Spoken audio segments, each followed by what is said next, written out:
semuanya, coba diperhatikan.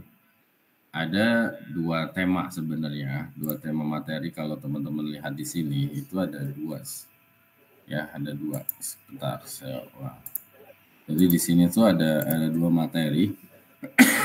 Yang pertama adalah teori tentang Six Sigma, yang kedua adalah studi kasus. Nah, hari ini saya akan fokus membahas studi kasus. Kaitannya adalah dengan model yang kita sebut dengan DMAIC Six Sigma. Jadi apa itu DMAIC Six Sigma? Ya, nah, kita akan buka dua slide.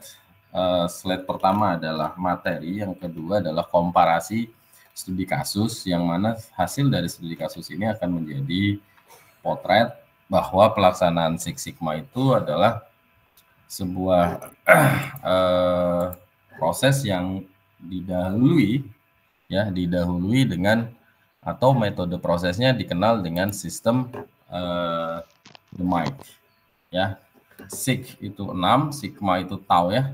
Nah, dimulai dengan biru, divide, measure, analyze, improve, and control. Jadi proses ini memiliki perspektif metodologi yang teman-teman nanti boleh ambil, ya, boleh ambil. Saya katakan boleh ambil metode Six Sigma atau di improve dari metode Six Sigma ini untuk kegiatan-kegiatan yang berkaitan dengan continuous improvement. Biasanya paling banyak itu satu pada saat kalian magang, ya, magang industri, persiapan ya nanti magang industri. Yang kedua tentu pada saat skripsi. Nah, kita lihat dulu kelebihan-kelebihan yang dimiliki Six Sigma dibanding metode lain.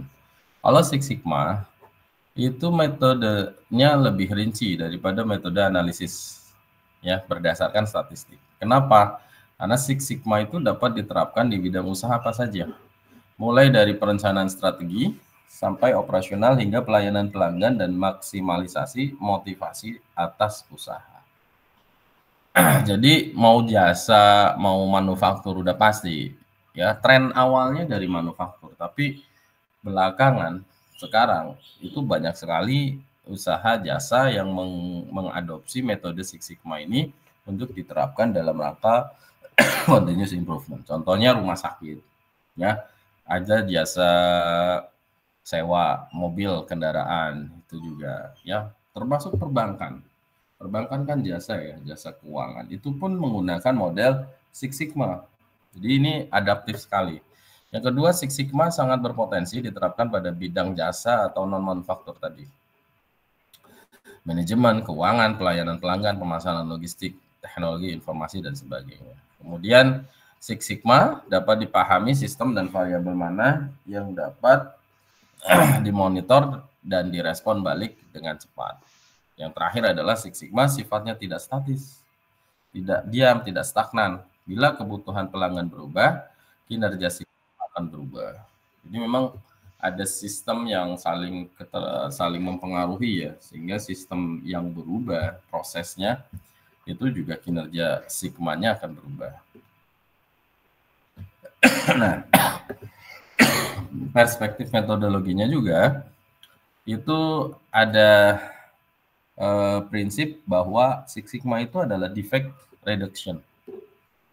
Defect reduction itu adalah mengurangi jumlah defect, ya, mengurangi. Kemudian ada yang bicara pada cycle time, ya, cycle time reduction. Kalau bicara defect itu kan biasanya ada output produk, ya, output produk. Ada produk yang dibuat, kemudian nanti dari produk itu terjadi defect, lalu kita akan berusaha menganalisis kenapa terjadi defect, ya.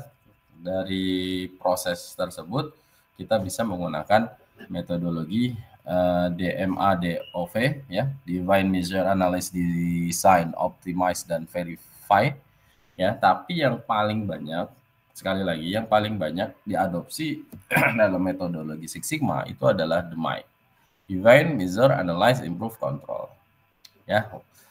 Tapi boleh kalau teman-teman nanti metode Six Sigma-nya menggunakan analisis Define, Measure, Analyze, Design, ini kaitannya dengan membuat sebuah apa ya, memperbaiki proses yang sebelumnya menjadi proses yang desain proses yang baru, sehingga mampu merubah sistemnya, apa intinya merubah jumlah defect. Jadi memang di sini kalau di MADV dan di the MADOV itu adalah benar-benar merubah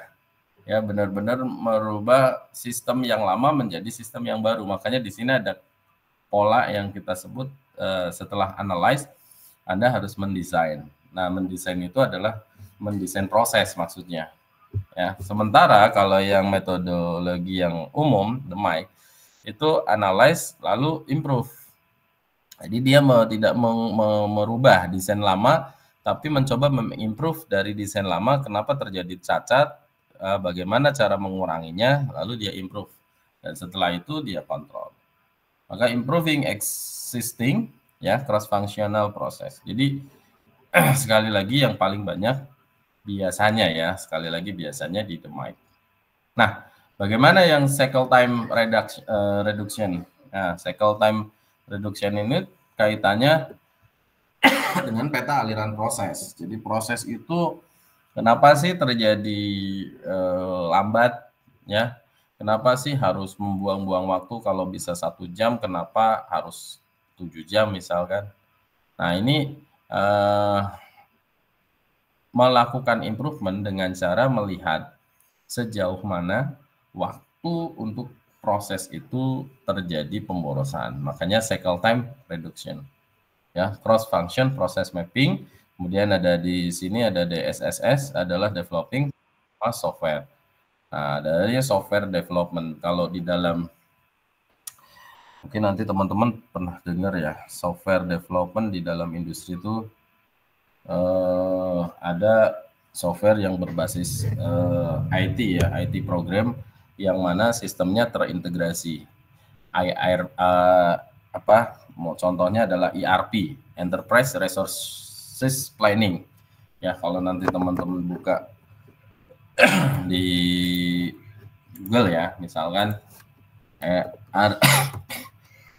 ERP system. Nah, ini ERP system itu adalah akronim penggunaan Enterprise Resource Management, di mana konsolidasi pengumpulan pengorganisasian bisnis melalui rangkaian perangkat lunak ya, terintegrasi nih. Ini banyak digunakan model-model ERP ini di dalam konteks continuous improvement, dan biasanya berbasis software. Tapi investasinya memang cukup mahal ya, tidak murah lah.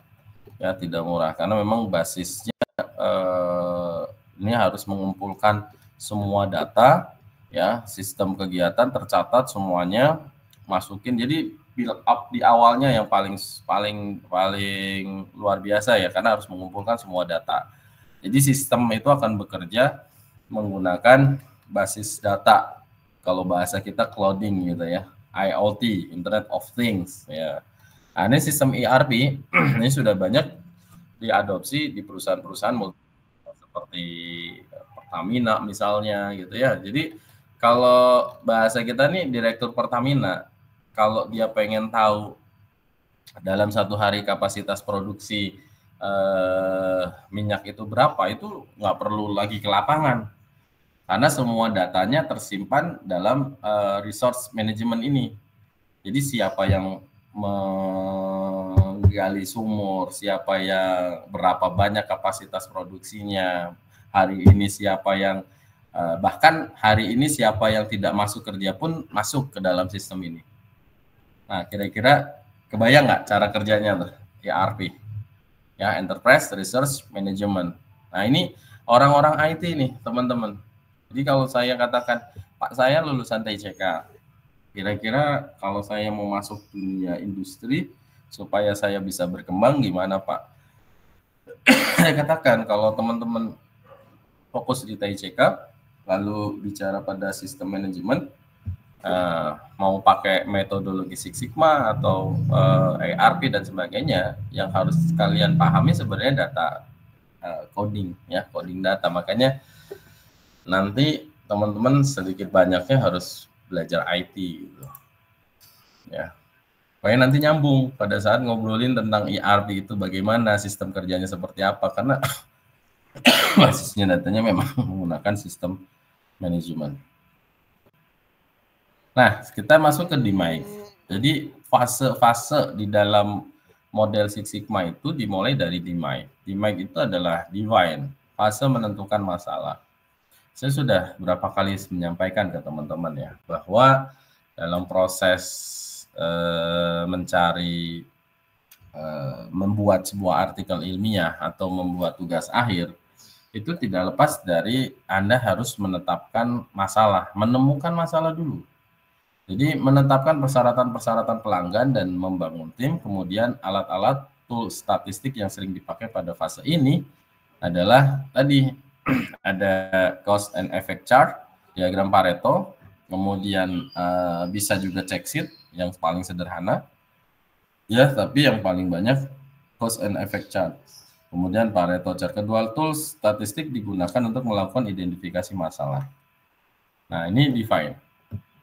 Project selection, ya, dashboard indikatornya apa, lalu mendengarkan voice of customer, apa sih sebenarnya keinginan customer, sehingga akan menjadi kita munculkan di dalam diagram SIPOC.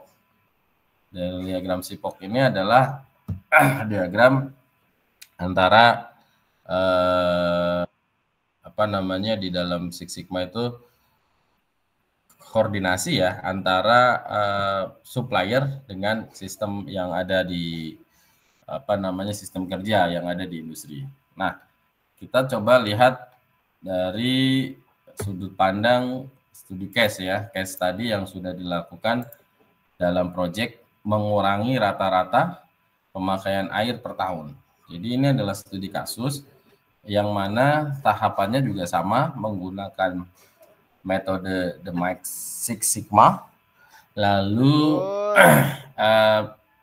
project ini adalah dalam rangka Lean Six Sigma sertifikasi Green Belt. Jadi ini udah tahapan advance nih ya, bukan Yellow Belt lagi. Ini adalah tahapan Green Belt. Jadi untuk mencapai Anda license Green Belt, Anda harus harus menyelesaikan satu project ya, Lean Six Sigma Green Belt. Grupnya ini tahun 2021 6. Nah, saya ambil contoh. Untuk awal yang harus dilakukan dalam metode define itu adalah membuat project charter. Jadi project charter itu adalah ketika pengajuan atau start project. Isinya apa, Pak? Isinya adalah ini. Jadi di dalam project charter, sebentar ini. Nah, di dalam project charter ini adalah dalam metode define sebenarnya. Tadi kan ada define itu menentukan masalah-masalahnya ya. Maka mappingnya adalah dalam project charter ini tahapan define tadi. Apa yang dilakukan? Masalah-masalah apa yang dimunculkan?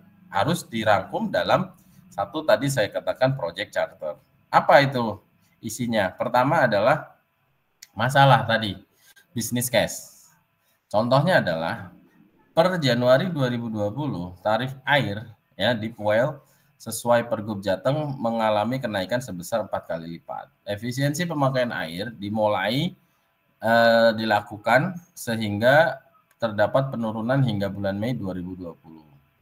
Alasannya adalah karena naik nih tarifnya, jadi harus penghematan. Ya, countermeasure lebih lanjut diinginkan untuk mengurangi lebih jauh. Ada targetnya berapa? Oh, harus 30% dari pemakaian saat ini.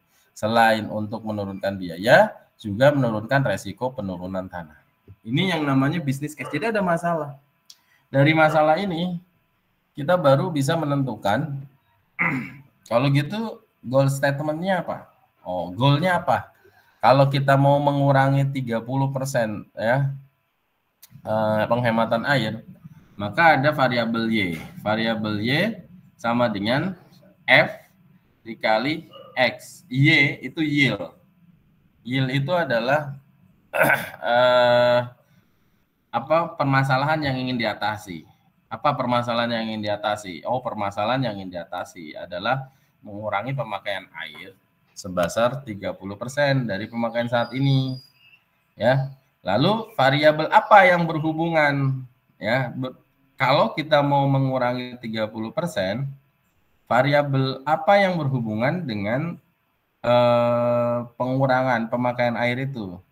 Yang pertama adalah tentu optimasi pemakaian air. Jadi kalau kita mau mengurangi 30% ini, targetnya tercapai, Anda harus yang pertama adalah optimasi pemakaian air. Oke, paham nih sampai sini?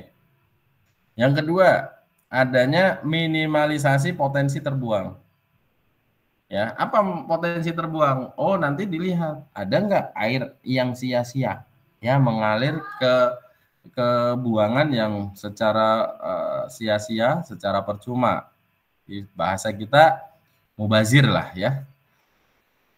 Yang kedua, potensi water recycling. Jadi bisa nggak kita membuat water recycling, recycle. Jadi airnya didaur ulang atau apa gitu, potensi water recycling. Ini adalah jadi variabel yield-nya adalah mengurangi, lalu hal-hal apa yang bisa kita lakukan adalah masuk ke dalam X1, X2, X3. Pak, kalau X-nya ada 4 boleh nggak? Boleh, silahkan aja. Kamu yang menentukan. Caranya bagaimana untuk mengurangi pemakaian air. Kira-kira begitu. Sampai sini ada pertanyaan? Aman kira-kira? Aman. Aman ya. Nanti saya akan kasih tugas ke teman-teman tuh untuk bukan melakukan project charter ya, tapi melihat mereview penelitian yang berkaitan dengan Six Sigma. Coba bikin project charternya dari penelitian yang sudah ada. Jadi modelnya adalah kita balik.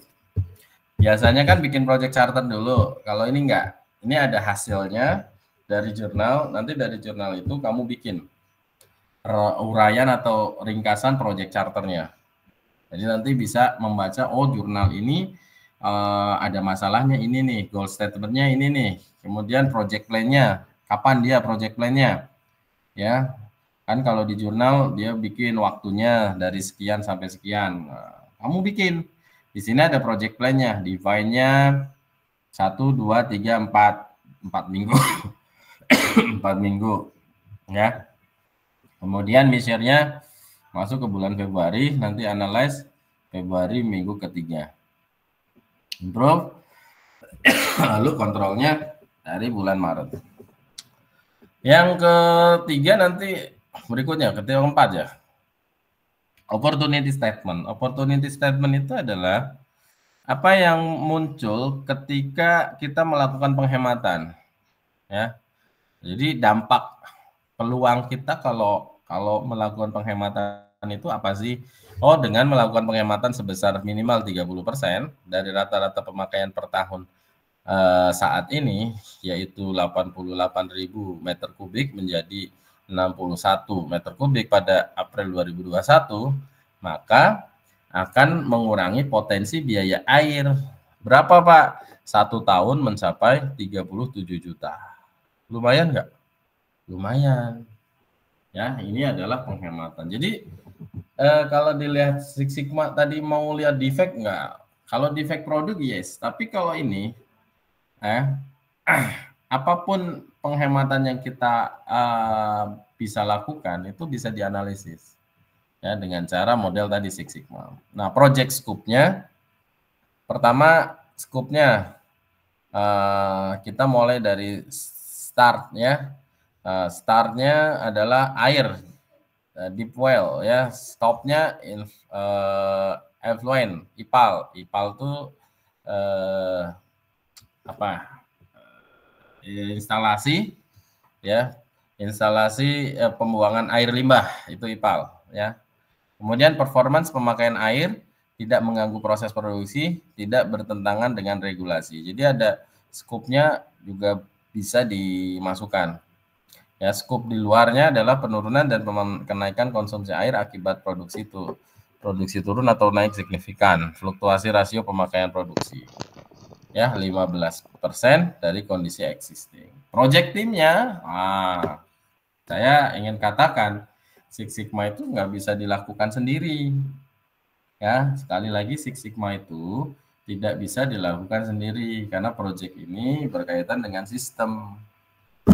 Karena berkaitan dengan sistem, maka ya nanti kalau kamu punya kesempatan di industri, kalau kamu mau mengambil metodologi Six Sigma, kamu harus melibatkan orang-orang yang terkait, ada project timnya.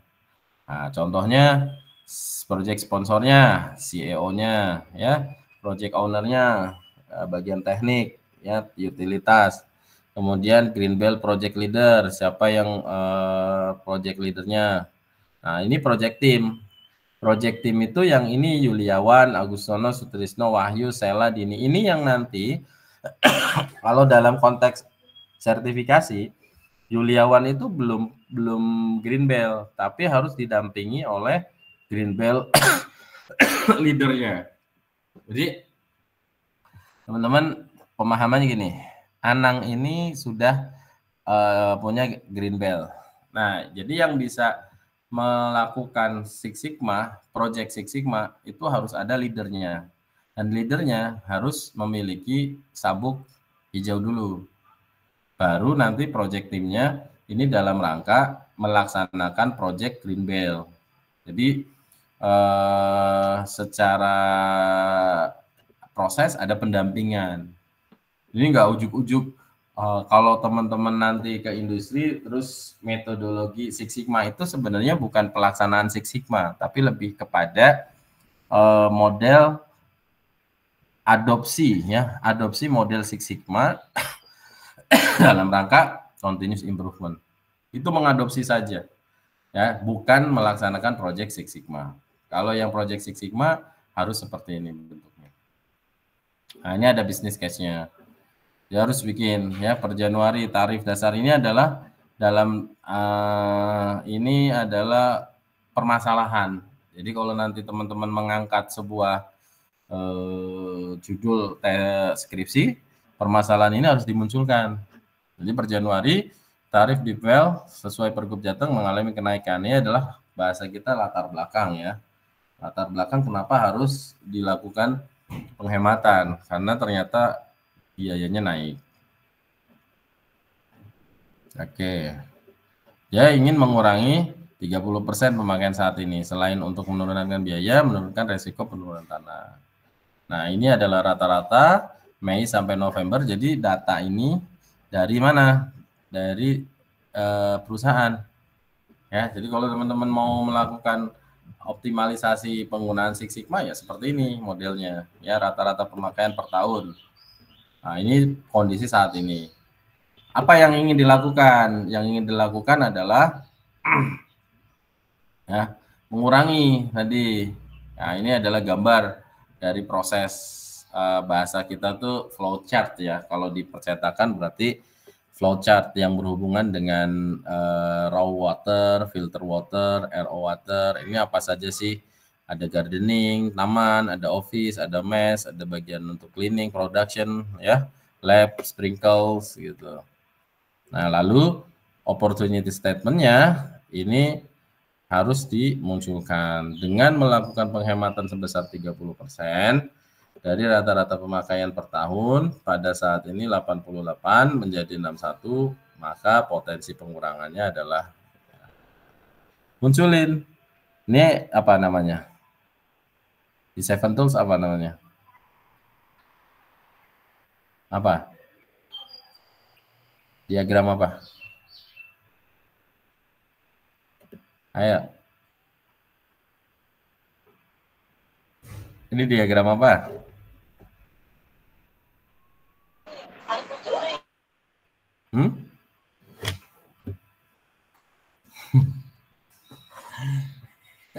Ini bisa pakai histogram sebenarnya, ya. Mau pakai histogram juga boleh, karena ini kan pemakaian.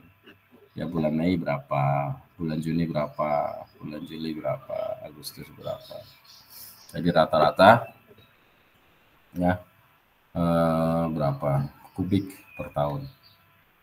Legal statement-nya, potensi, lalu scope-nya, plan-nya. Nah, ini nanti dimunculkan. Nah, ini udah mulai nih. Measurement-nya, measurement plan. Nah, ini panjang ceritanya, Pak. Aduh, kayaknya susah banget ya, Pak. Memang susah. Nggak semudah yang kita bayangkan dalam metode Six Sigma. Ya, makanya nanti ada control chart-nya. Kita harus tahu batas atas, batas bawahnya. udah masuk tahapan measurement. Nah, ini nanti tolong dibaca ya, tolong dibaca. Nanti setelah ini, nanti teman-teman cari jurnal Six Sigma, lalu nanti bikin project charternya. Bukan bikin project charternya, merangkum project charternya.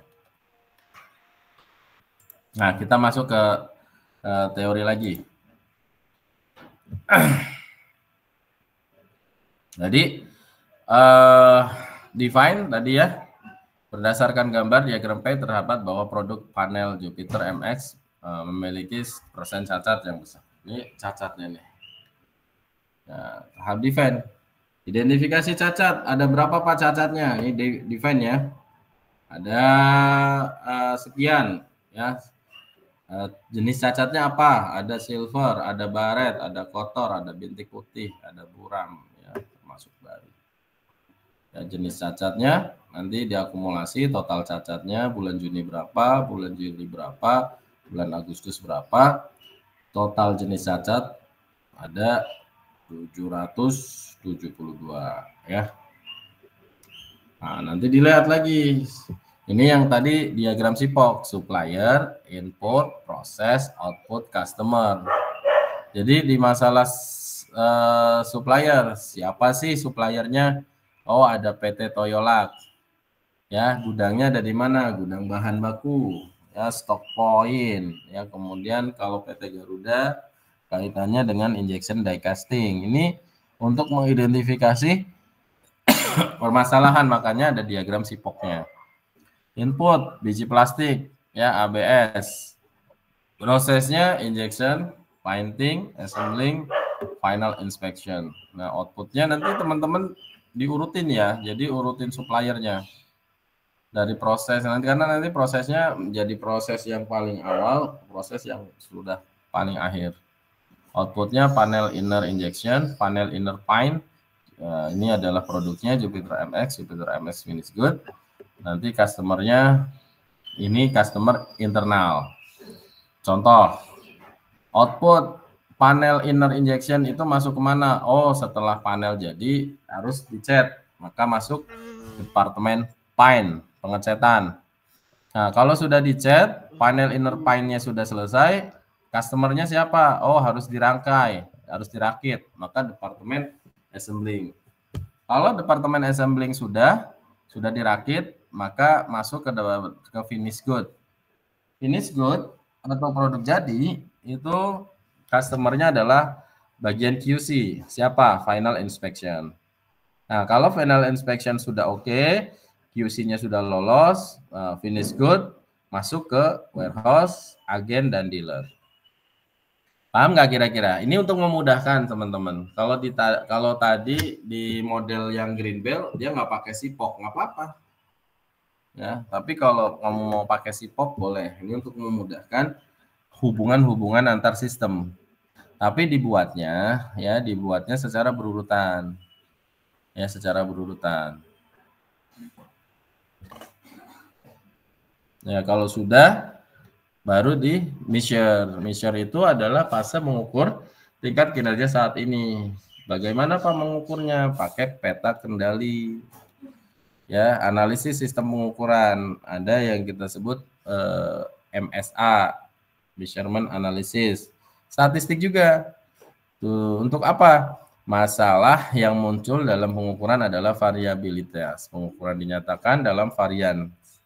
Varian total suatu pengukuran berasal dari varian yang ditimbulkan oleh produk, part to part. Varian akibat kesalahan pengukuran. Baru nanti kapabilitas proses. Ini adalah dua model dalam melakukan measure, karena kita harus tahu before-nya dulu. Ya, before-nya sebelum saya improve itu kondisi sekarang kayak gimana sih? Maka kondisi sekarang harus kamu ukur. Nah, ini tentukan alat apa untuk mengukur, mengelola pengumpulan data pengukuran, mengembangkan dan memvalidasi sistem pengukuran, menentukan tingkat kinerja sigma. Jadi intinya tingkat kinerja sigma awal itu akan diukur dengan melakukan pengukuran kapabilitas proses. Dari sini kamu akan tahu kondisi sigma sekarang tuh berapa sih sigmanya gitu. Gimana caranya? Tadi kamu harus mapping dulu. Ada diagram SIPOK-nya, deployment mapping-nya harus ada. Ya, kemudian ada stratification, who, what, when, where. Kaitannya dengan siapa yang bertanggung jawab, apa masalahnya, when, kapan terjadinya, where, di mana. Ini harus ada analisisnya. Operational definition, ya, operation, lalu menggunakan check sheet, nah, lalu sampling. Ya, biasanya tidak, kalau mau menghitung cacat nggak semuanya dihitung ya, makanya bisa menggunakan model sampling. Baru hitung proses kapabilitas. Gimana Pak proses kapabilitasnya? Nah, pertama tentu kamu hitung, yang pertama adalah harus tahu critical to quality-nya. Apa CTQ itu? CTQ itu adalah hal-hal yang menjadikan sebuah produk itu diterima atau ditolak. Contoh gini, high level need by customer. Jadi sebenarnya CTQ itu ya yang diinginkan oleh customer. Customer tuh gimana sih? Pengennya kalau dia menerima barang, oh tentunya yang kualitasnya bagus. Kalau kualitasnya bagus, maka yang pertama adalah mesinnya. Mesinnya harus prima. Nah, bagaimana mesin yang prima? Ini tuh ada pengecekannya. Ya. Yang kedua, part plastik kualitas plastiknya. Ya, injection molding. Tidak boleh ada apa? Tidak boleh silver, tidak boleh warnanya silver, tidak boleh ada baret, tidak boleh kotor, tidak boleh ada bintik putih, tidak boleh buram. Nah, yang ketiga CTQ-nya adalah electrical quality. Electrical quality berarti tidak boleh ada gangguan kelistrikan, ya, etc., etc., dan lainnya. Nah, dalam hal ini, kalau teman-teman misalkan mau melihat CTQ-nya untuk bagian departemen injection saja misalkan, ya berarti kan part plastic quality ya. Nah, otomatis kamu fokus Six Sigma-nya di bagian part plastic quality. Tapi kalau Six Sigma-nya masuk ke semuanya, nah ini berarti CTQ-nya ambil yang engine, part plastik, electrical quality, dan lain-lainnya. Lain-lain ini nanti harus spesifik. Tidak boleh dan lain-lain gitu, enggak. Paham nggak nih kira-kira? Ada pertanyaan? Bapak, jadi untuk CTQ ini tuh kayak faktor-faktor apa aja yang bakal menentukan nantinya ada kritik dari pelanggan apa gimana ya? Gimana ya Pak? Yang harus dipenuhi gitu ya. Yang harus dipenuhi oleh si produsen. Atas dasar apa? Atas dasar keinginan customer. Nah, ini yang kita sebut kemarin varian, Mbak. Kenapa ada varian? Oh, variannya ada yang silver, ada baret. Maka dalam konteks Six Sigma, baret itu merupakan varian atau CTQ yang harus dihilangkan. Gitu. Karena ini faktor kritis, nggak boleh nih ada baret. Berarti kan kalau masih ada baret, berarti ini menjadi critical. Tapi kalau nanti dalam prosesnya sudah ditanggulangi, tidak lagi ada baret, tidak ada silver, tinggal masalah kotor bintik putih, maka proses CTQ-nya itu tinggal 3 ini. Makanya CTQ nanti bisa berkurang sesuai dengan kemampuan, kalau bahasa kita kapabilitas proses. Tuh gitu. Jadi mindsetnya seperti itu ya. CTQ itu adalah customer critical to quality. Untuk apa? Untuk memenuhi keinginan daripada customer. Nanti jadi apa critical to quality kalau di DPMO? Nanti kita lihat ya. Nah, itu nanti pembaginya. Gitu ya, Mbak Rezi ya. Nah, kemudian baru di peta kendalinya. Peta kendalinya kita harus hitung siapa yang menentukan LCL, siapa yang menentukan UCL. Tentu proportion ini muncul oleh perusahaan. Kita pakai sampel nih, sampelnya 25. Dari 25 ini ya kita bikin peta kendalinya. P-nya adalah 0,028, UCL-nya 0,098, LCL-nya 0. Kapabilitas prosesnya itu 0,637. Dia katakan CPK kurang dari 1 menunjukkan bahwa proses cenderung mendekati batas spesifikasi bawah. Jadi ini masuk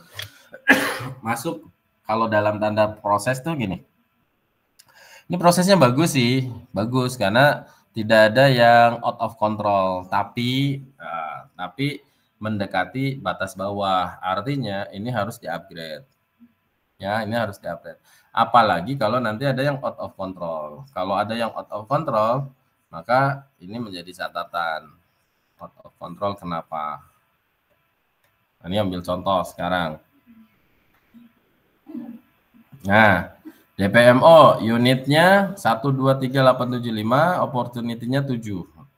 Nah, ini yang tadi CTQ. Jadi CTQ itu sebenarnya menjadi opportunity, Mbak.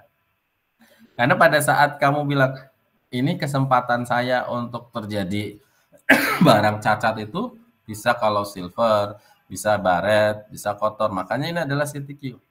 Ini bahasa kita secara sederhana adalah opportunity.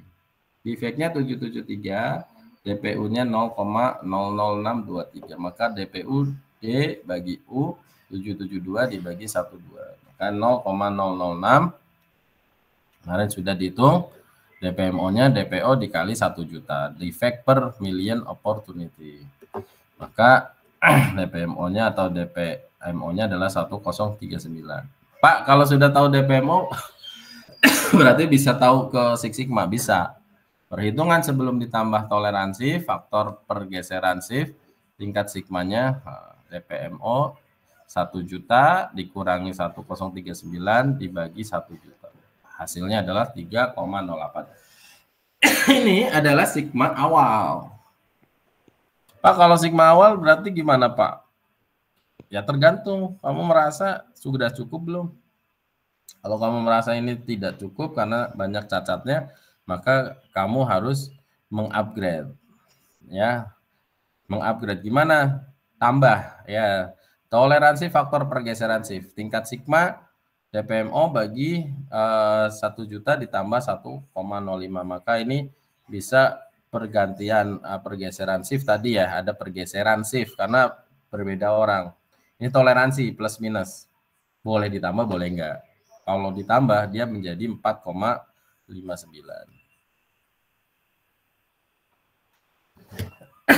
Oke. Terus pengendalian baru pengendalian kualitas alat ukur. Tadi kan kita sudah mengukur, tapi pertanyaannya alat ukurnya gimana? Kalau dalam bahasa yang sederhana tuh gini. Alat ukur kita terkalibrasi enggak ya gitu. Contohnya timbangan digital. Maka harus ada tabel di atas menunjukkan bahwa nilai part to part lebih besar dari total nilai gauge R and R, sehingga dapat disimpulkan bahwa variasi yang ada disebabkan oleh variasi dari produk itu sendiri, bukan oleh sistem pengukuran. Jadi karena ini sudah dikalibrasi, ya dengan demikian sistem pengukuran yang digunakan telah memadai.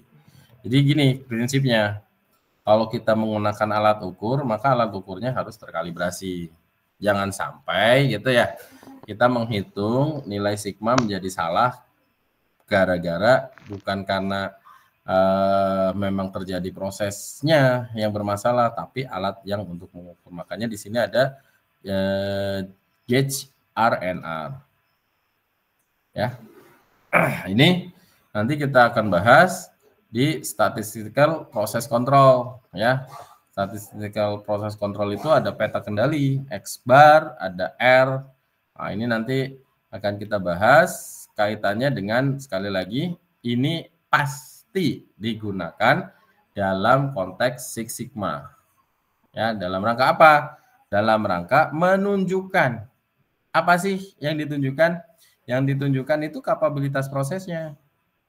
Kalau tadi CPK kurang dari 1, ya 0,15, bahwa proses cenderung mendekati batas spesifikasi bawah. Berarti kalau bahasa kita, walaupun tidak out of control, tapi batas bawahnya lebih banyak. Sehingga kalau batas bawah, artinya ada warning system. Ya, contoh gitu. Contoh. Minimal sekali, kalau dot gain, bukan dot gain ya, LAB misalkan. Ya, LAB-nya plus minus 3. Ya, plus minus 3. Optimalnya berapa sih LAB kalau plus minus 3? Kalau kita ambil batas bawah, ya, batas bawah LAB 3, berarti kan batas bawahnya adalah 3.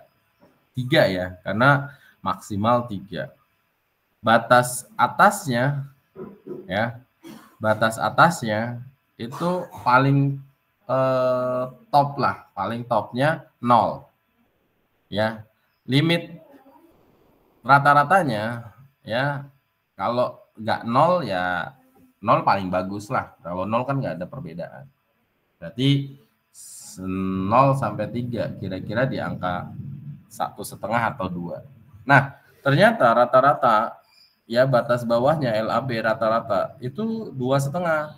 Ada yang 23, 26, itu kan batas bawah namanya. Ya, karena mendekati 3. Padahal kalau LAB itu di atas 3, itu namanya out of control. Ya. Tapi kalau LAB minus nggak mungkin, karena batas atasnya adalah 0. Itu contoh lah ya, supaya teman-teman lebih mudah. Nah, lalu analyze. Analyze itu adalah fase mencari menentukan akar atau penyebab. Makanya biasanya menggunakan diagram Pareto chart. Ya, pakai Pareto, lalu cause and effect chart. Baru nanti uji hipotesis dan rata-rata. Analyze. Ya, proses analyze itu bisa menggunakan cause and effect.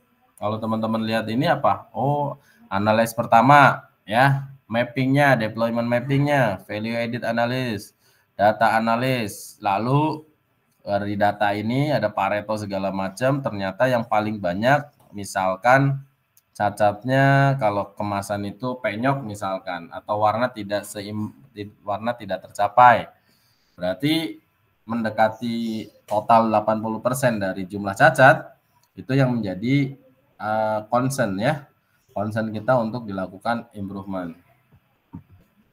Dengan cara apa?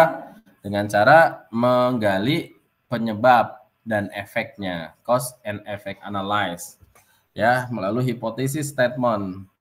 Baru di hipotesis itu ada hubungannya enggak, ya. Contohnya misalkan Anda menemukan faktor kecacatan itu terjadi karena manusianya atau orangnya ceroboh.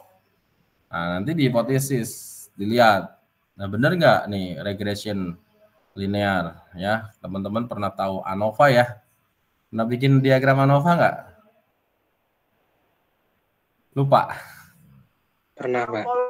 Ya, mudah-mudahan nggak lupa ya. Nanti bisa pakai ANOVA juga gitu untuk melihat hubungan, ya, hubungan antar hipotesa antara faktor dependent dan independent. Nah, ini diagram Ishikawa-nya cause effect. Contohnya Barrett. Kenapa terjadi Barrett? Oh, kalau dari orangnya ternyata usia operatornya terlalu tua. Kenapa? Jarang pelatihan, pengalamannya kurang. Ya, mesinnya gimana? Mesin ada masalah tekanan, kecepatannya terlalu tinggi, temperaturnya dan sebagainya. Ya, metodenya harusnya tidak ada shift kerja nih. Ya, berarti nanti harus dimasukkan. Ya, material komposisinya bagaimana, environment, suhu ruangannya seperti apa. Nanti dari sini kamu lakukan improve, ya, harus dilakukan DOE-nya, design of experiment, ya, untuk melihat apa? Untuk melihat mengubah variabel faktor sehingga penyebab perubahan pada variabel respon diketahui. Bisa menggunakan Taguchi. Ya, desain Taguchi. Yaitu metode statistik yang dikembangkan oleh Genichi Taguchi, orang Jepang nih, untuk meningkatkan kualitas teknik perancangan produk. Atau berfokus meminimalisasi variasi melalui desain robust. Ini desain robustnya ya. Desain yang tangguh. Desain adalah aktivitas pengembangan produk untuk menyempurnakan kinerja produk sambil meminimumkan pengaruh gangguan. Nah, improve. Gimana salahnya? Nah, tadi ya, narrowing solutionnya, cost benefitnya apa? Ini nanti dipresentasikan ya di depan orang-orang yang tadi menguji Anda atau CEO Anda. Ini Pak, hasil improve-nya ternyata dengan melakukan proses penghematan atau melakukan analisis terhadap permasalahan, kita bisa menghemat cost sekian rupiah. Ini hal yang teman-teman boleh katakan ya. Jadi saya harus katakan ya, kalau di industri itu penghematan itu selalu bicaranya money, uang. Jadi kalau teman-teman mau karirnya bagus, saya katakan karirnya bagus ya. Kalau teman-teman mau karirnya bagus di industri atau dimanapun kerja, maka orientasi Anda adalah penghematan. Hal yang paling sederhana, nggak usah bicara yang paling merubah sistem segala macam, nggak usah. Ya, merubah perilaku, merubah kebiasaan itu juga bisa berdampak kepada penghematan. Contoh konkretnya gini teman-teman, Anda masuk ke kelas gitu ya, nggak usah kelas lah, Anda kerja misalkan di kampus aja gitu. Itu kalau kamu perhatikan ruang kelas kita ya, ruang kelas kita. Itu menurut teman-teman lampunya udah bagus belum sih? Penerangannya menurut kamu sudah bagus belum? Penerangan lampunya. Ayo kita diskusi aja. Belum. Ayo. Tapi ada juga yang udah bagus. Ada yang udah bagus ya. Tapi ada yang belum. Pertanyaannya kan sebenarnya sederhana. Sebenarnya dengan ruang kelas yang kecil seperti itu, lampunya efisien yang menggunakan yang jenis apa sih? Apakah harus jenis lampu apa itu namanya ya? Lampu lilin ya, bilangnya ya. Apa tuh namanya? Bohlam yang panjang gitu.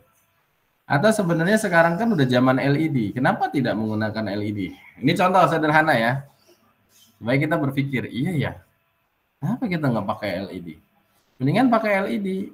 Lampunya cukup 4, tapi penerangannya udah dapat. Dibandingkan dengan jumlah yang sangat banyak, satu lampunya bisa 60 watt, dikali rata-rata di dalam kelas itu, teman-teman bisa lihat rata-rata di kelas itu ada berapa. Kalau saya hitung kira-kira ada 16-an ya. Nanti coba dihitung ya. Benar nggak Pak 16 itu? Sebenarnya itu bisa diganti dengan lampu LED, cukup 4 saja. Ya, itu contoh. Jadi sebenarnya hal-hal yang paling sederhana pun teman-teman bisa. Nah, nanti mengukur resikonya dari mana? Oh, resiko selama ini pembayaran listriknya mahal. Jadi perlu dilakukan penghematan. Gimana caranya? Itu dari yang mainstream ya, merubah. Kalau tidak merubah atau mengganti, berarti kan merubah kebiasaan, adatnya yang dirubah. Oh, kalau tidak ada orang, lampu harus dimatikan. Itu kebiasaannya. Ya. Kalau merubah secara ekstrim, ya tadi ganti aja lampunya, ya, dengan wattnya yang lebih kecil tapi lebih terang. Itu ekstrim. Tapi kalau merubah kebiasaan, berarti budayanya yang dirubah. Jangan menyalakan lampu ketika tidak ada orang, contohnya begitu. Oke, kemudian teman-teman, ini adalah diagram CFME, Cost Failure Mode Effect. Ya, ada yang dulu pakainya FMEA juga boleh, Failure Mode Effect Analyze, ya. Ini untuk melihat efek kegagalan, tergores. Kenapa? Penyebabnya. Nah, ini cari tahu nih. Brainstorming, observasi, gitu. atau yang tadi failure mode and effect analyze ya. Lalu analisisnya, nilai RPN-nya, nanti ada nilai RPN, risk priority number. Ini nanti dihitung. Gimana cara menghitung RPN-nya? Oh, gampang. Nanti ada pembobotan. Nilai pembobotan ini dari sifatnya kualitatif menjadi kuantitatif. Ya, nanti ada penghitungannya. Jadi nanti prioritas mana yang harus diperbaiki dari nilai pembobotan. RPN-nya kalau 168 berarti yang paling potensial. Cutting dan inspection ini harus dilakukan dengan segera. Sementara nomor 2-nya adalah masalah kotor. Nomor ketiganya baret dan buram. Ya, yang terakhir adalah kontrol. Jadi activity control itu sebenarnya adalah fase mengendalikan proses menjamin cacat tidak muncul kembali. Ya, kita sudah melakukan improvement nih. Ya, sudah ampun-ampunan lah, sudah susah banget gitu. Ternyata tidak dikontrol, tidak dikendalikan, ya agak sulit. Makanya alat tools yang digunakan adalah diagram kontrol. Fungsi umum diagram kontrol adalah membantu mengurangi variabilitas tadi. CTQ tadi nggak muncul lagi, jadi tidak ada kegagalan karena perbedaan kualitas.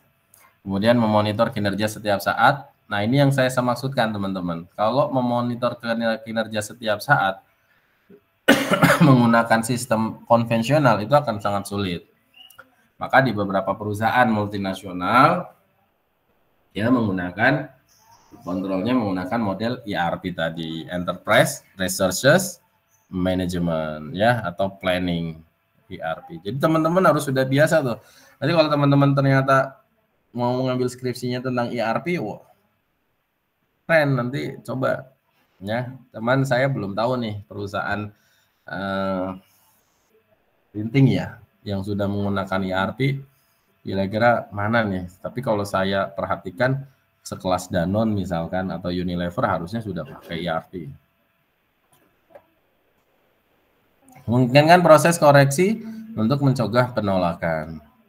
Ya, jadi mengembangkan rencana manajemen, pembuktian kesalahan, memantau dan mengendalikan karakteristik proses, mengembangkan dan rencana aksi kontrol. Jadi balik lagi kontrolnya, ya ada diagram SIPOK-nya, dashboard review-nya. Ini kalau konvensional ya. Tapi kalau sistemik tadi semuanya sudah masuk ke dalam sistem ERP tadi. Jadi kontrolnya akan sangat mudah. Saya sebagai direktur nggak harus tiap hari mantengin di industri gitu. Bahkan saya bisa melakukan activity yang lain. Rapat, tapi saya bisa mengontrol karyawan saya sedang apa, kapabilitas prosesnya seperti apa dan seterusnya. Kalau dalam bahasa yang sederhana tuh teman-teman mungkin yang ya ini contoh tapi mungkin ada irisan sedikit. Ya, pernah nggak teman-teman mainan Bitcoin? Ada nggak yang di sini main Bitcoin? Nggak ada. Nggak ada ya. Atau istilah trading gitu. Nah, teman-teman kan kalau lihat trading mantau ada grafiknya ya. Grafik produksi segala macam itu sebenarnya adalah sistem. Ya, sistem yang mana terintegrasi semuanya. Saya ambil contoh waktu itu saya cerita tentang kenapa sih kopi yang paling mahal apa? Starbucks ya. Nah, kenapa Starbucks itu dia tahu porsinya orang Indonesia ngopi itu sekian mili misalkan. Nah, karena semua sistem yang in-out-nya itu tercatat semua teman-teman. Contoh gitu. Begitu ada customer datang, ya dia memesan kopi, maka sistem akan mencatat kopi yang dia pesan itu apa jenisnya, ya. Kemudian dalam satu hari itu habis berapa. Dari sekian jenis kopi, yang laku itu yang paling laku yang mana? Nah, sampai kopi yang diminum oleh pelanggan itu habis atau tidak, itu tercatat teman-teman. Ya, sehingga improve akan lebih mudah. Kenapa? Improvementnya tinggal lihat data, jebret, grafiknya kelihatan. Oh, rata-rata peminum kopi Starbucks itu adalah kopi jenis X misalkan. Kemudian rata-rata yang minum kopi jenis X itu dia tidak dihabiskan, ya masih jumlahnya masih sekian mili gitu, sehingga porsinya itu bisa dia kurangi untuk efisiensi. Jadi sampai segitunya teman-teman. Ya, nah, kalau perusahaan-perusahaan yang sudah multinasional seperti itu, makanya kalau teman-teman perhatikan kayak misalkan KFC, McD, gitu ya, itu ayam nggak boleh dibawa pulang. Tapi jarang sekali ayam itu sisa. Kenapa? Semuanya sudah masuk ke dalam sistem. Ya, berapa lakunya, berapa ininya dan sebagainya, ya. Tapi nggak boleh dibawa pulang sama karyawan. Itu contoh ya, contoh penggunaan ERP. Nah, ini tahap kontrol juga sama, pengendalian kualitas implementasi. Jadi tetap harus dibuat lagi-lagi peta kendali. Ini kamu bisa lihat CPK-nya lebih dari sama dengan 1. Maka proses cenderung mendekati batas spesifikasi atas. Jadi teman-teman, disinilah bagaimana kita mengontrol. Makanya tadi saya katakan kalau kamu tahu trading, Bitcoin, itu sebenarnya mainannya peta kendali gitu. Cuma sudah di sistem. Ya, kita nggak bikin pakai Excel, nggak bikin pakai SPSS. Gitu. Cuma nanti kalau teman-teman melakukan improvement menggunakan Six Sigma ya masih pakai itu ya, tools Excel, SPSS, Minute Time dan sebagainya. Terima kasih. Kira-kira ada pertanyaan nggak? Silakan kalau ada pertanyaan.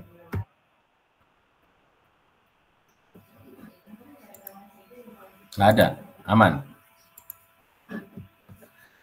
Kalau aman, saya mau teman-teman cari jurnal tentang Six Sigma, ya bukan SPC. Jadi tahu dengan Six Sigma.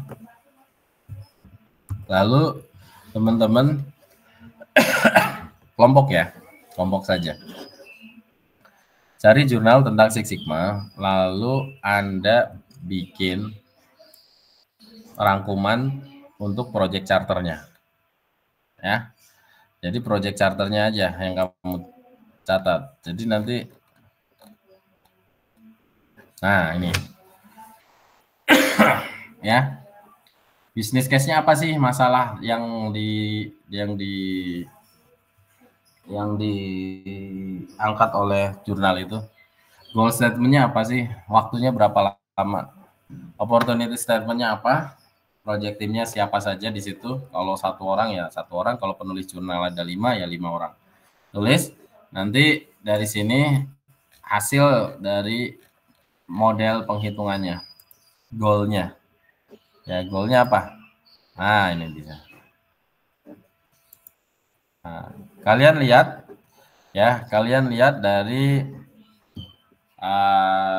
apa namanya, studi kasus ya, studi kasus slide studi kasus ini untuk mencatat define-nya apa, measurement-nya bagaimana, improvement-nya seperti apa, ya, improvement-nya seperti apa, acuannya dari slide yang saya beri di ini. Ya, acuannya dari sini. Kamu silakan catat. Si jurnal itu bicara tentang desain Six Sigma-nya itu, define-nya bagaimana, measure-nya seperti apa, improve-nya bagaimana, analyze-nya seperti apa, kontrolnya bagaimana. Ya, nggak usah banyak-banyak.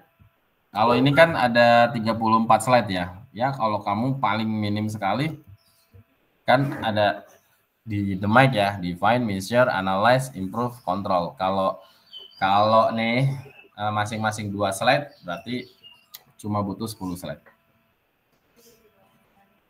Jurnalnya jurnal apa Pak? Jurnal yang 3 tahun ke belakang. Maksimal 3 tahun ke belakang. Nanti kita akan bahas hasilnya, dan minggu depan kita akan bahas tentang peta kendalinya. Ya, jadi di sini teman-teman tolong review jurnal Six Sigma-nya untuk diisi masuk ke dalam slide membahas, membreakdown, bahasa kita breakdown ya, breakdown proses DMIAC-nya, ya, the mic-nya. Baik, kira-kira ada pertanyaan? Kapan, Pak? Ya.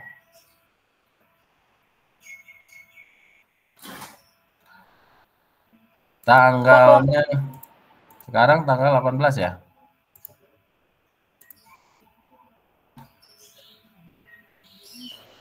Ya, ada pertanyaan, Desi.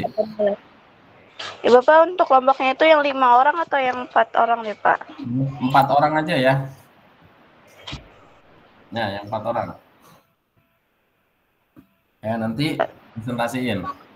Ya, isi jurnal itu. Nanti ini menjadi catatan buat teman-teman kalau teman-teman mau ambil tema skripsinya tentang Six Sigma. Jadi sudah nabung referensi jurnal, lalu nabung rangkuman daripada proses the mic yang dilakukan dalam proses jurnal tersebut. Itu kira-kira. Badan saya sudah nggak karuan, saya mohon maaf.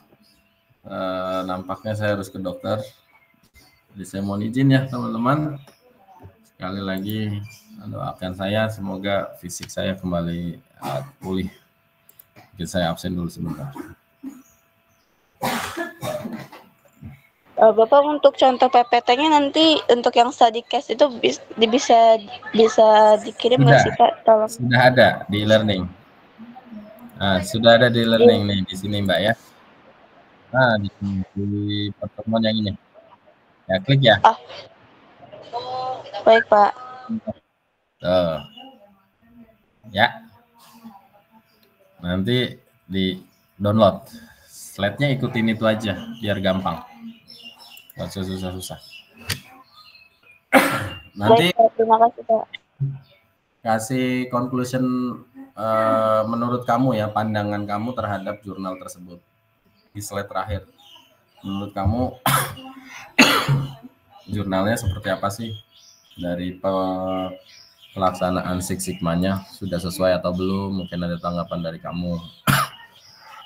Merasa ini ada yang kurang dari teori dan sebagainya, boleh kamu tanggapi.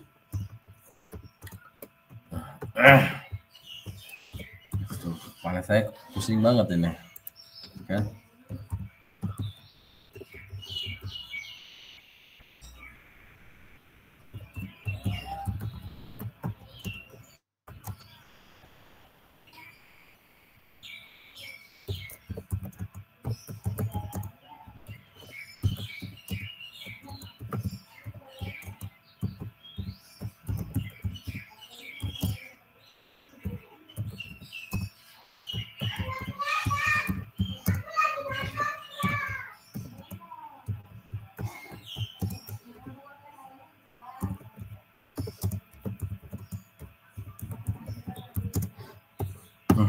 Ya, simpan deltanya. Adinda ada, Adinda. Alfa ada. Hadir Pak. Adinda nggak ada ya. Ardi. Adinda hadir Pak. Oh, Adinda hadir. Ardi ada. Hadir Pak. Cynthia. Hadir Bapak. Ibnu. Hadir Pak. Ilhan. Kesha. Mahathir. Hadir Pak. Hadir Pak. Muhammad Reva. Hadir Pak. Muhammad Reva nggak ada ya. Muhammad Reva ada Pak, saya hadir Pak. Rival ada. Rival ada Pak. Zahriyah, Novana. Hadir Pak. Novia ada. Hadir Pak. Nur Alifah Hayatun Hadir Nufus. Pak. Hadir Pak.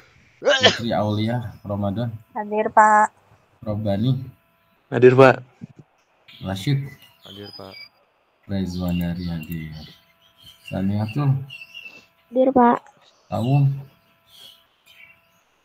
Sawung, Seviana, Hadir, Pak.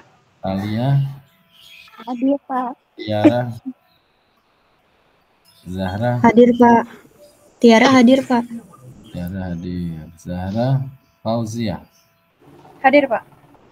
Zirhan. Hadir, Pak. Berarti 2 orang ya yang tidak menjawab. Saya hadir, Pak. Habis ke Oh, WC.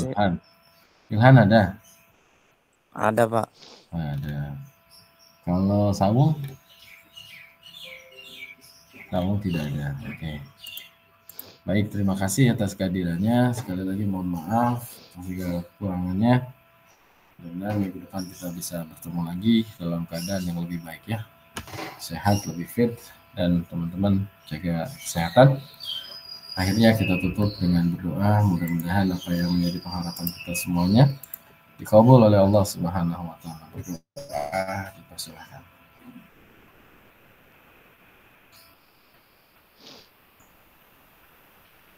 Doa selesai. Selamat pagi. Assalamualaikum warahmatullahi wabarakatuh. Waalaikumsalam warahmatullahi Ya. wabarakatuh. Terima kasih, Pak.